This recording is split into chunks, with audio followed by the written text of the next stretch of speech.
I never thought I'd end up working nights at a 7-Eleven, but life doesn't care about what you thought you'd do. After Dad left, Mom tried to keep us afloat, but between my little brother Jesse's insulin and the back rent stacking up, we were barely treading water.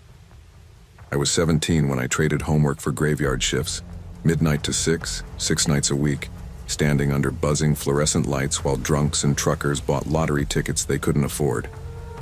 Our store was the last stop before the highway, tucked between a boarded-up nail salon and a payday loan place that still had Christmas decorations up in April. You could smell the burnt coffee before you even pulled the door open. Most nights, it was just me and Big Mike, the stalker with a bad back and worse attitude. We were invisible to the world, ghosts manning the coffee machines and sweeping stale Doritos off the floor. No raises, no security, no real backup when the bell chimed after midnight. But there were some bright spots, like Sophia and her mom, Elena. Every Friday night like clockwork, they'd come in for a blue raspberry Slurpee and a snack. Sophia was a tiny, bright-eyed thing, always grinning like she knew some joke you hadn't heard yet. Elena worked 2 jobs but still made time for that little tradition. That night everything felt off. Elena looked drained, pale, jumpy. She clutched Sophia's hand so tight it made me wince. "Can you watch her for an hour? I just need to handle something," she asked, voice cracking. Before I could answer, she pressed a crumpled $20 into my palm and disappeared out the door without waiting for a reply. I stared after her, my stomach knotting. I should have said no. I should have called someone. Instead, I grabbed Sophia a fresh Slurpee and told myself it would all be fine. It was 11:45 p.m. By 2:47 a.m., blood would stain the tile. At first, Sophia and I made a game out of it. She taught me how to mix cherry and blue raspberry to make what she called Galaxy Slush. We stacked the hot Cheeto bags into little castles on the counter and dared each other to chug from the gross coffee pot. It was almost easy to pretend everything was normal. Almost.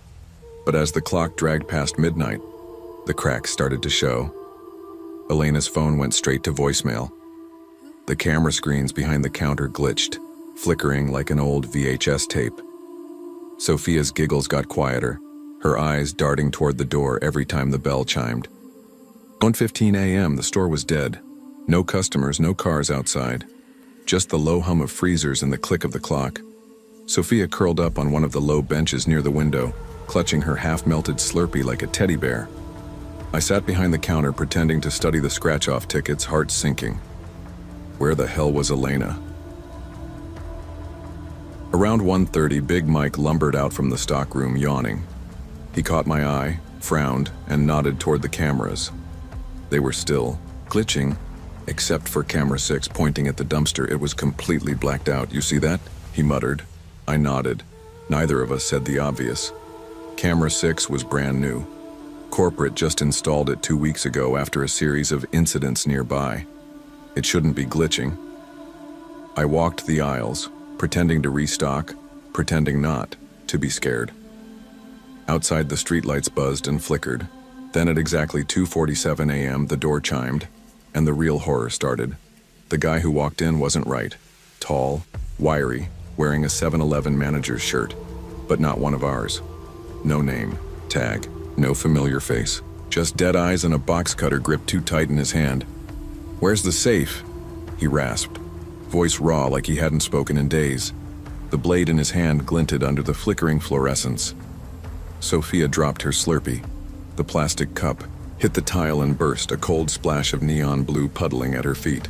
The sound made the man twitch toward her like a shark smelling blood.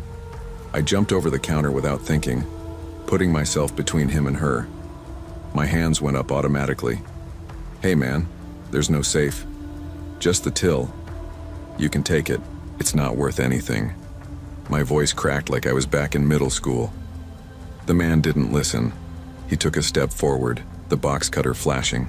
I backed up, heart hammering so loud it drowned out everything else. Then, a blur of motion. Big Mike burst out of the stockroom like a freight train, swinging a metal mop handle like a baseball bat. The first hit caught the guy across the forearm. The second smashed the box cutter out of his hand. He crumpled to the floor, howling. Sophia screamed. I grabbed her and ran behind the counter, hands shaking so hard I could barely dial 911. Mike stood over the guy, breathing hard, the mop handle poised for a third strike. The bell over the door swung wildly on its hinges. The smell of burnt coffee and fear filled the air.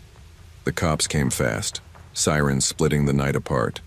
They cuffed the guy on the ground without asking questions.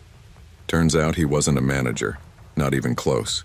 He was a drifter fresh out of prison, casing 7-Elevens along the highway for months. His rap sheet was longer than the coffee counter. Armed robbery, assault, even a kidnapping charge that got pled down years back. Sophia sat curled in a ball, under the counter, clutching my jacket like a lifeline. She didn't even flinch when the cops tried to talk to her. They found Elena a few hours later, dumped near the highway. Bruised, battered, but alive. She'd been dragged into a car outside our store around midnight.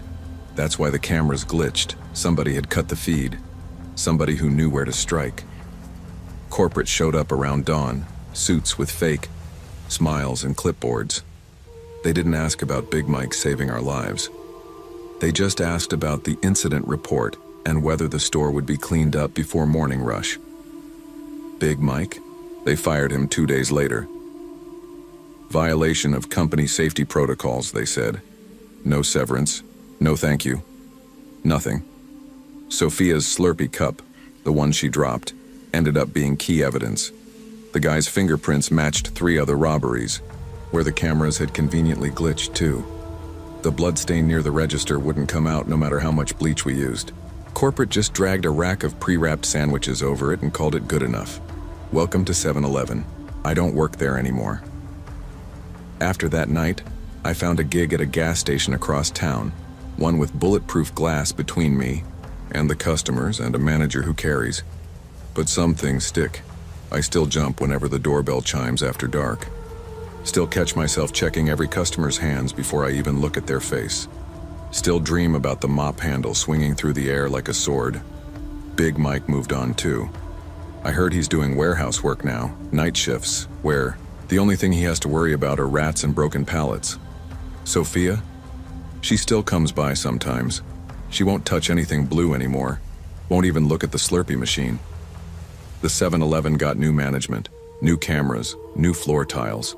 But if you stand behind the counter, way in the back where the cold seeps out of the freezers, you can still see it. A faint stain under the sandwich rack. Blue raspberry and blood. Frozen into the tile. Waiting. And sometimes, just sometimes, at exactly 2:47 a.m. the doorbell chimes and no one is there.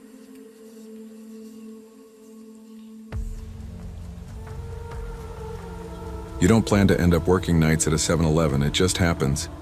When Dad's factory locked its doors and left half our town to rot, he didn't bounce back. He sank into his lazy boy with a bottle of cheap whiskey and a pharmacy's worth of antidepressants. Meanwhile, my sister racked up DUI fines we couldn't pay. I was 19, broke, and desperate when I walked into the 7-Eleven on Route 9 and begged for a job. For 3 years, I clocked in 6 nights a week. Graveyard shifts that blurred together in a haze of burnt coffee, moldy mop water, and the endless, fluorescent buzz overhead. Customers treated me like part of the decor. Cops didn't even nod at me. I scraped by on stale donuts and whatever expired sandwiches I could sneak home without getting written up. Then the new district manager showed up. A guy in shiny loafers who smelled like cinnamon gum and pure hatred. Suddenly, every clock-in was monitored. Every bathroom break excessive. When Mom ended up in the ER after a fall, I missed one shift. I called. I left messages. I even texted the assistant manager. Didn't matter. They fired me on the spot, walked me out like I was a criminal, right past the hot dog rollers still crusted in grease from my last shift, right past the Slurpee machine I'd cleaned 1,000 times, right past the security cameras that somehow never caught customers throwing beer bottles at my head. And something inside me broke. Not the part that cared about the job. That part died months ago. No, it was the part that thought maybe, just maybe, you got points for loyalty. I didn't plan what happened next, but once I started, I couldn't stop. I knew that store better than I knew my own bedroom. I knew the back door latch stuck unless you jimmied it with your hip. I knew where they hid the spare keys for deliveries. I knew the one camera that was always malfunctioning. At 2:17 a.m. after my last official shift, I slipped around the building, heart pounding like a drum.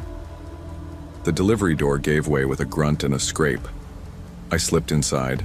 The store was dead quiet except for the soft gurgle of the Slurpee machine. The place where I'd sweated for pennies. The place that tossed me out like a moldy taquito. First, I hit the Slurpee machine. I unscrewed the back panel, pulled out the filters, and packed the vents full of expired beef jerky I'd found buried in the stockroom months ago. Next, I moved to the coffee station, pried open the plumbing under the brew station and poured in a gallon of curdled milk from the expired dairy bin. Thick, sour, evil-smelling sludge. Then I grabbed a tray of ancient grayish hot dogs from the fridge. I stuffed them deep behind the frozen drink machines where no one ever cleaned. Tucked a few inside the air vents for good measure. And the final touch, the masterpiece. In the mop sink out back, I blended spoiled nacho cheese, expired milk, rotting chili, and a good slug of floor cleaner into a sickly, bubbling Slurpee. Left it fermenting like a cursed brew, thick and foul. I didn't wreck the place. That's not how you hurt 7-Eleven. You don't smash windows or spray graffiti. That's obvious. That's fixable. No, you make the smell seep into the walls, into the pipes, into the soul of the building. I locked the door behind me, walked out into the cool night, and waited for the storm to hit. At first, I thought I got away clean. I picked up a new gig at the Circle K across town, crappier pay, even crappier customers. But I told myself it was a fresh start. I scrubbed my 7-Eleven name tag off my jacket with steel wool and bleach. I stopped looking over my shoulder when I clocked in, but about 2 weeks later, things started happening. My time card started disappearing. Not lost, gone. I'd clock in, finish a shift, and the system would claim I never showed up. I lost 2 days' pay before the manager shrugged and told me to keep better track. Then the smell started. Every time I opened my locker, it hit me. A wave of spoiled milk stink, thick and nauseating. I scrubbed the inside with disinfectant. I threw away my sneakers. It didn't matter. By morning, the smell would be back. Stronger. Then the cameras at Circle K started acting up. Same flicker I remembered from 7-Eleven's back room. Same random static bursts when I was alone in the store at night. It was like the rot I'd planted back on Route 9 was reaching out, stretching invisible fingers across town to find me. One night I stayed after my shift to help clean up a spill. As I mopped, I caught a glimpse of my reflection in the freezer door. Behind me, just for a second, was my old 7-Eleven name tag, floating in the mop sink. I spun around. Nothing. Just the mop bucket, sloshing grimy water across the tiles.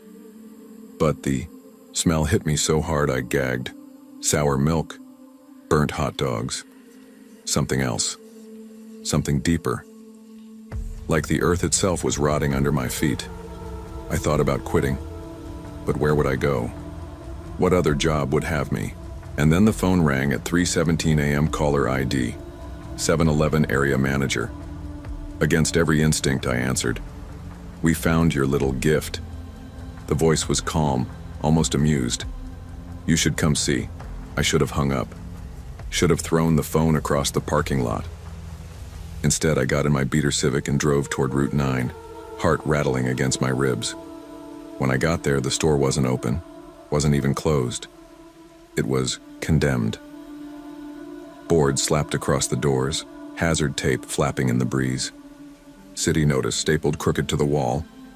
Unfit for occupancy. Through the cracks I could see inside. The ceiling dripped black sludge that oozed down the walls. The rotting hot dogs had fused into the drywall, stretching into foul knotted masses like cancerous roots. The floor tiles were warped, buckling as if something underneath them was swelling, pushing up from the foundation itself. And in the back, in the mop sink where I'd left my brew, I saw it, my old name tag, still floating, still gleaming faintly under the ruined fluorescent lights. The smell hit me even through the boards, thick, sweet, sour, chemical. It clung to my hair, my skin, my clothes. I stumbled back to my car, dry heaving.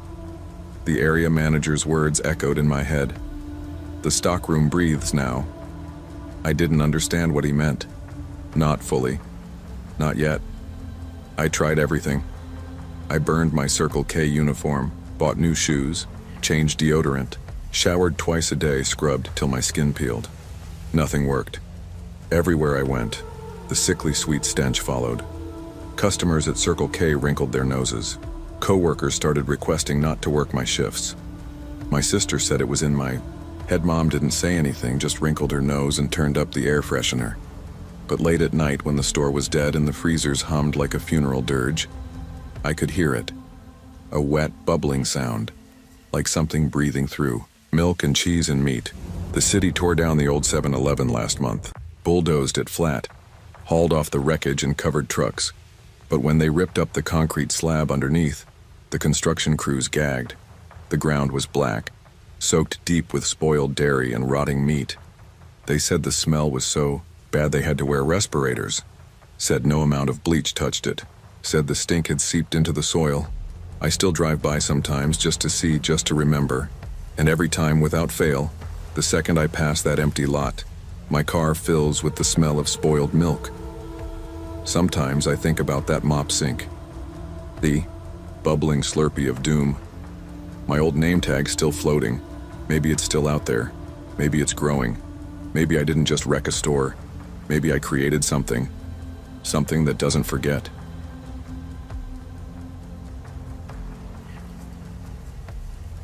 Some people talk about rock bottom like it's a single moment, a crash, a flame out.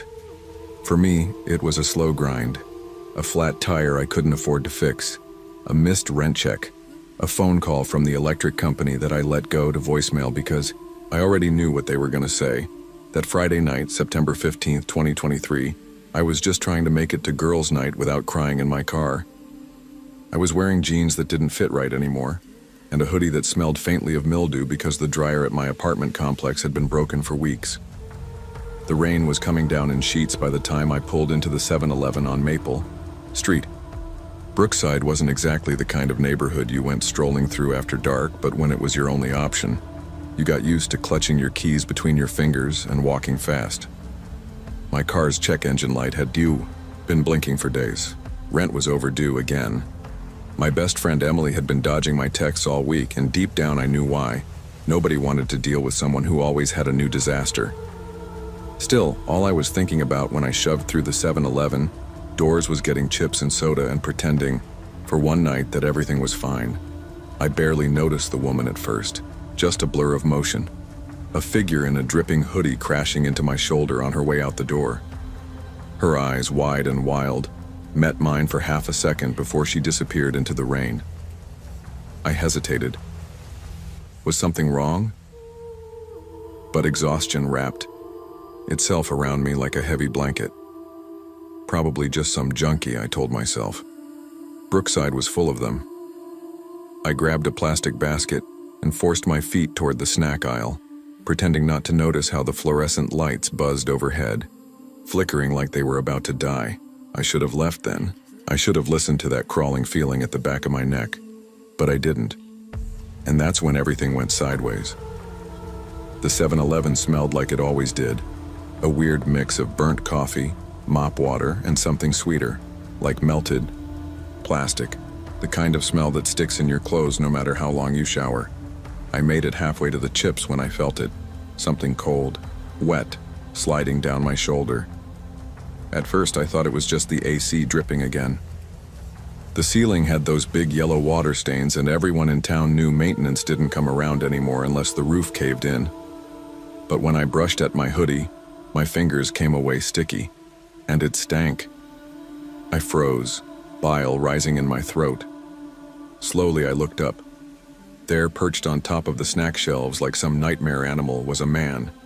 His clothes hung off him like wet rags, his skin stretched tight over sharp bones. His eyes were wild and sunken.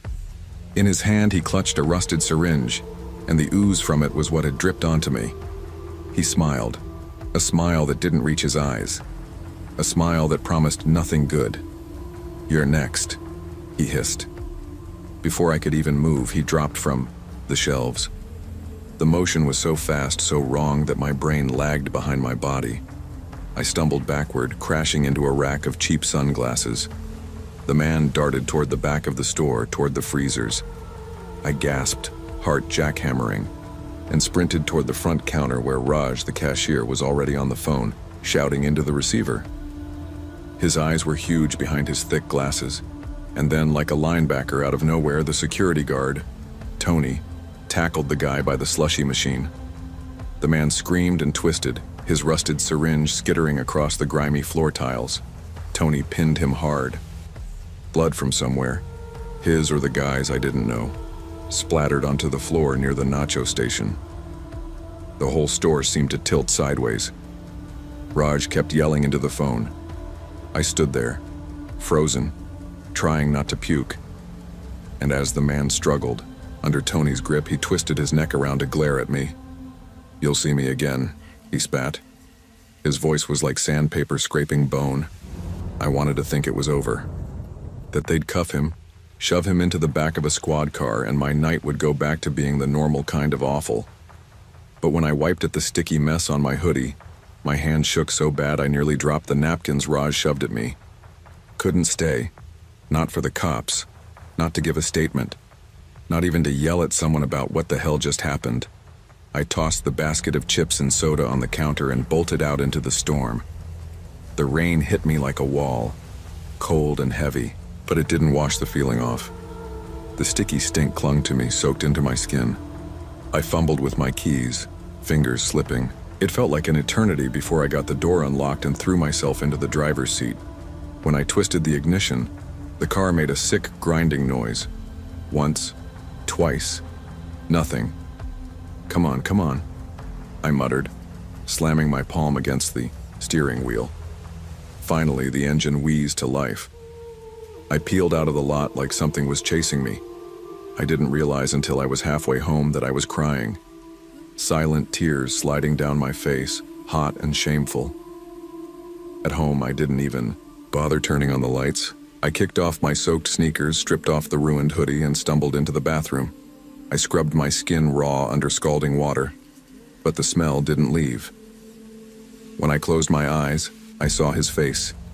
Those hollow eyes. That syringe. After an hour, I finally sat on the edge of my bed, shivering in a towel. My phone buzzed on the nightstand. Another missed call from my landlord.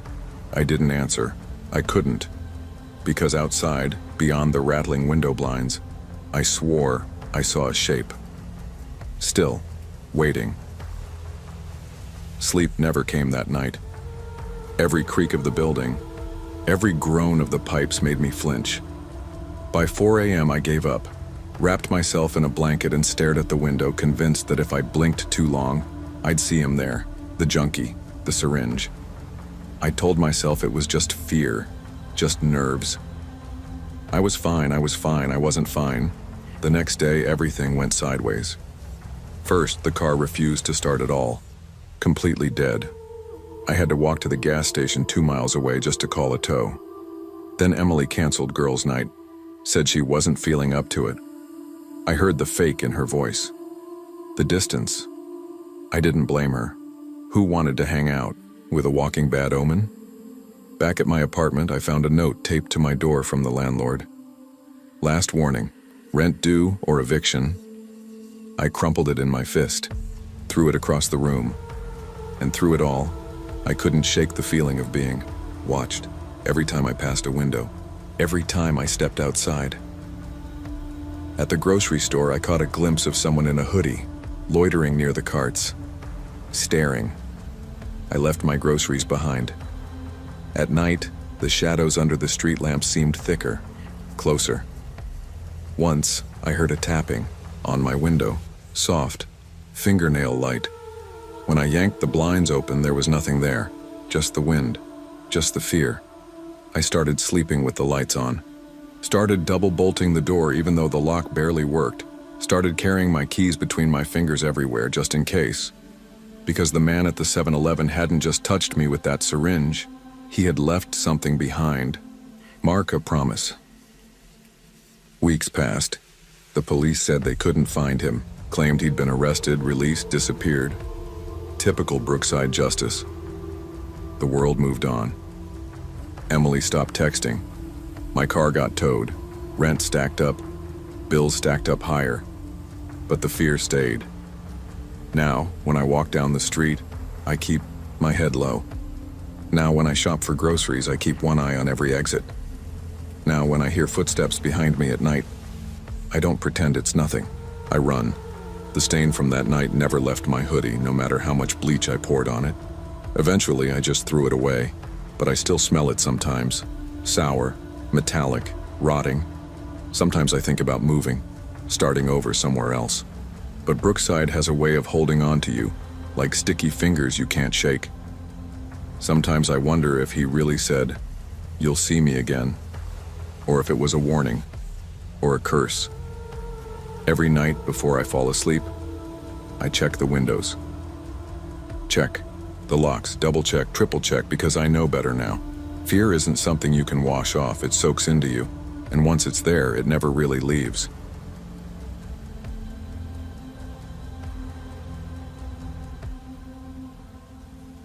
It was March 8, 2024, when I clocked in for yet another graveyard shift at the 7-Eleven on Holloway Road in Crestwood, a town that seemed to be stuck in some kind of sleepy purgatory. It was the kind of place where nothing ever seemed to change, except the people who came and went, some disappearing without a trace. But nobody ever talked about that. I didn't have time to think about anything except surviving the next 8 hours. I had enough problems without adding the town's dark reputation to the mix. My student loans were overdue. My car was in the shop again, and my girlfriend had been slowly ghosting me for weeks. She hadn't even bothered to text back when I sent her a picture of my lunch earlier that day. Small stuff like that piled up. It was after 11 p.m. when Derek, my manager, pulled me aside during a slow moment. He asked if I knew anyone who could cover weekends for him, as he was looking to take a few days off. The only person I could think of was Nathan Cole, a guy from my apartment complex who always paid his rent on time and seemed like a decent guy. At first, Nathan was the perfect employee, polite, efficient, and never caused any trouble. He was a little weird about the rotisserie hot dogs, but that wasn't unusual. Everyone had their quirks. But after a few weeks, I started noticing something off. Nathan didn't talk much. He'd just stand there staring at the spinning hot dogs in the roller grill for hours, licking his lips like they were the only thing in the world. But then, the food started disappearing. Specifically the crispy skins of the fried chicken in the hot case. At first, I chalked it up to him being hungry. But when Derek went missing in the middle of a shift, no text, no call, just his half-drunk coffee and an uneaten taquito on the counter, that's when my gut told me something wasn't right. Derek's disappearance hit me harder than I wanted to admit. He was one of the few people I could rely on in this job. And now there he was, just gone. No explanation. I tried calling his phone, but it went straight to voicemail. After a few hours of trying to cover his shift, I decided to check the security tapes. It wasn't something I usually did, mostly because it felt like an invasion of privacy. But something about the whole situation felt wrong. What I saw on the footage sent a cold chill straight to my bones. There was Nathan, moving through the back room like he knew exactly where the cameras were. He was sneaking around, emerging with something dark and greasy in his hands. My heart raced as I watched him disappear into the back storage area with a piece of the fried chicken in his grasp. I zoomed in on the screen, watching as Nathan's hands went from the chicken skin to his mouth, where he devoured it with a disturbing enthusiasm. I turned off the monitor quickly, feeling sick. The last thing I needed was to get involved in some weird criminal activity. But there was no ignoring what I'd just seen. Nathan wasn't just hungry, he was obsessed. I decided to confront him. I had to. But even as I walked toward the beer cooler, I knew things wouldn't end well. My footsteps echoed through the quiet store as I approached Nathan, who was standing in front of the roller grill again. The whirring of the hot dogs spinning, coupled with the low hum of the store's fluorescent lights, made the whole scene feel surreal. Nathan didn't acknowledge me when I stopped beside him, his eyes glued to the hot dogs. "Nathan," I said, trying to keep my voice steady, "you took the chicken skins, didn't you?" For a second, he didn't react. He just kept staring, his lips slightly parted, his tongue flicking out like he was in some sort of trance. Then finally, he turned to me. His eyes gleamed under the flickering lights, a sickening gleam of something. Hunger? Madness? I couldn't tell. "The skin's the best part," he whispered, his voice oddly calm. Too calm. "It's pure." Chill ran through me. I could barely process what he was saying when my eyes caught something on his sleeve. A bloody fingernail, half ripped off, clung to the fabric of his jacket. It was like a sign, an omen that made my blood turn to ice.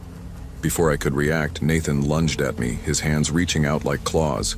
My instincts kicked in, and I blurted out the first thing that came to mind. "You're Employee of the Month." I shoved the hastily scribbled name tag at him, the bright sticker gleaming in the dim light. "You're doing great." For a split second, Nathan froze. His eyes locked onto the name tag, and his entire body seemed to stiffen. I didn't wait around to see what would happen next. In one quick motion, I pulled out my phone and dialed 911. By the time the cops arrived, Nathan was still staring at the name tag, as though hypnotized. The officers cuffed him and he giggled, a high-pitched, unsettling sound. "My family taught me how to savor every piece," he whispered, just loud enough for me to hear as they hauled him away. The rest of the night passed in a blur. The cops took their time, asking me questions I couldn't answer, their voices echoing in my head like a bad dream. The store was still and empty, save for the stale smell of coffee and the distant sound of the roller grill spinning. I couldn't shake the images of what I'd seen. Nathan's unblinking stare, the bloody fingernail, his obsession with the chicken skins. Something about it all didn't make sense. The next day, I called in sick. I couldn't bring myself to go back to that store, not after what had happened, not after what I'd learned. As I sat at home, scrolling through the news, I found something that made my stomach turn. The Coles, Nathan's family, weren't just some oddball weirdos, they were infamous. For generations, there had been rumors of missing people in Crestwood, all linked to the family's old butcher shop. The pieces started to fall into place.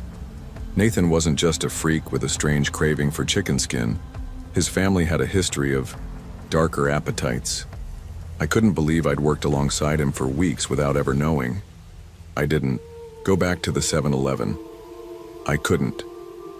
As soon as I realized the full extent of Nathan's family's twisted legacy, I knew I was done. The job was draining enough as it was, but this was different. There was no way I could continue to work at a place that felt like it had been tainted by something so deeply wrong. The next day, I handed in my resignation, packed up my things, and left the store behind for good. My bank account was still a mess and my car was still broken down, but I didn't care anymore. I couldn't look at a fried chicken drumstick without feeling sick, let alone the thought of a rotisserie hot dog spinning endlessly in the back of the store. I wasn't sure where I was going next, but I knew I had to get out of Crestwood. I couldn't stay here, not with the dark history of this town hanging over my head. And even though Nathan was gone, I couldn't shake the feeling that something had been left behind, something that would haunt me forever. The real horror of working at the 7-Eleven wasn't the graveyard shift. It wasn't the stale coffee or the broken freezer. It was the people who worked there. You never really knew who they were or what they were capable of until it was too late.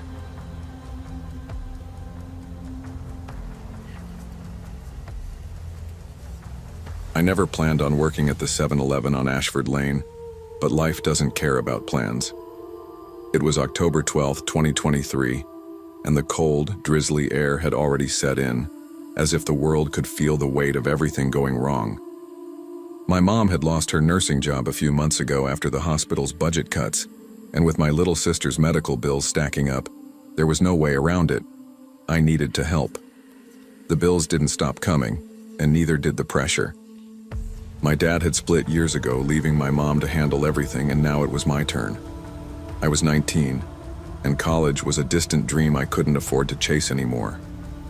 The 7-Eleven was the only place that would hire me on the spot, no questions asked.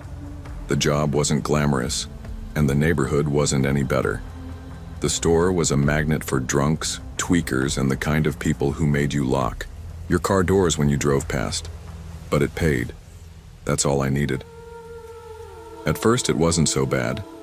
The regulars were mostly harmless, though some had the kind of vibe that made you want to keep your distance.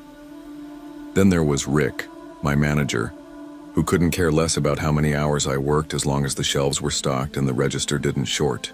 Budget reasons, he'd say every time I asked for more shifts. But that didn't stop him from loading me up with all the late-night shifts.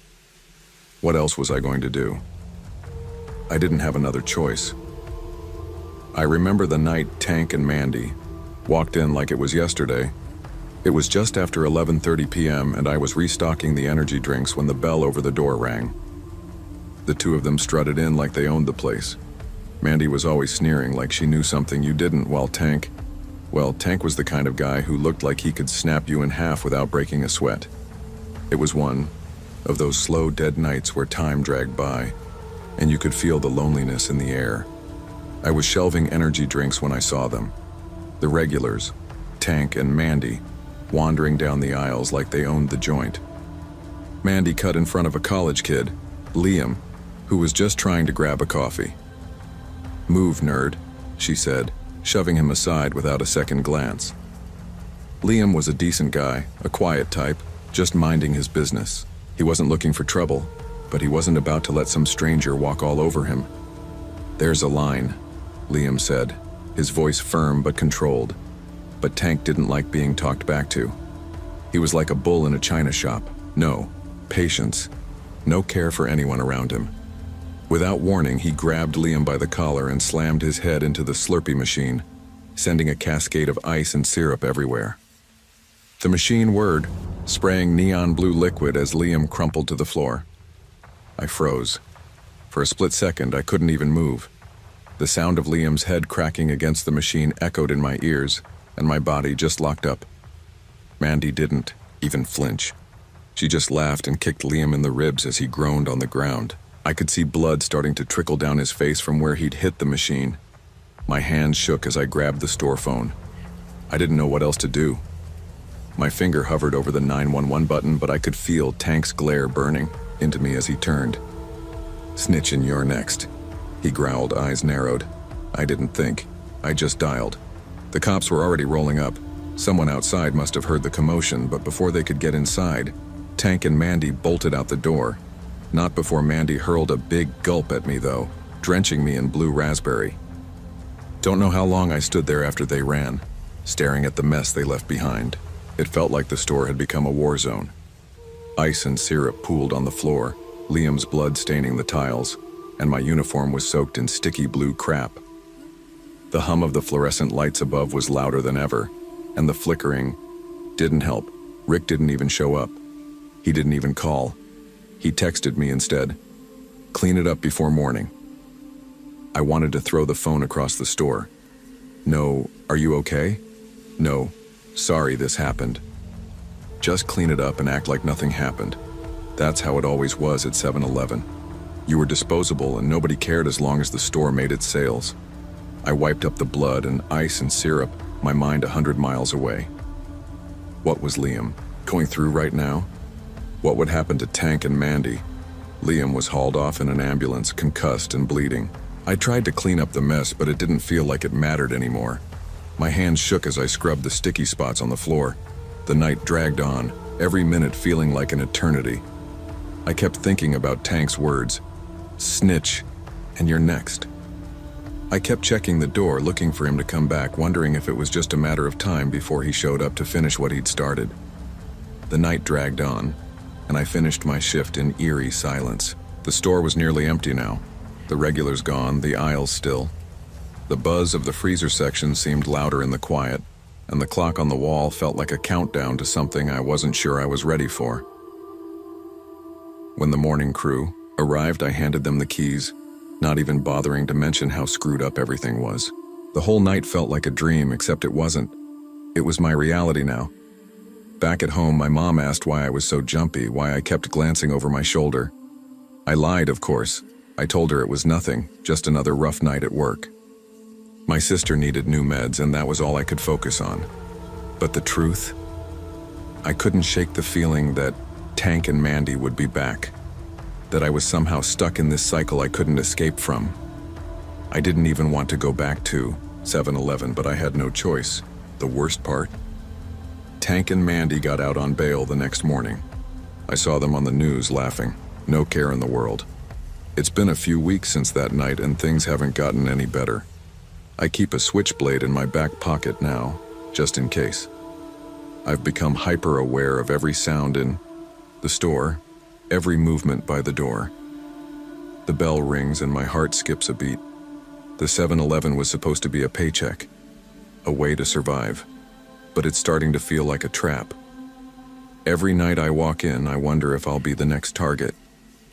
Every shift is another round in the ring, and every time the door chimes, my nerves spike. I can't shake the image of Tank and Mandy, laughing as they ran out that night, uncaring, like they owned everything in their path. And here I am, stuck in this never-ending cycle. Rick doesn't care. The cops barely care. No one cares. And the worst part? I'm starting to wonder if I care anymore.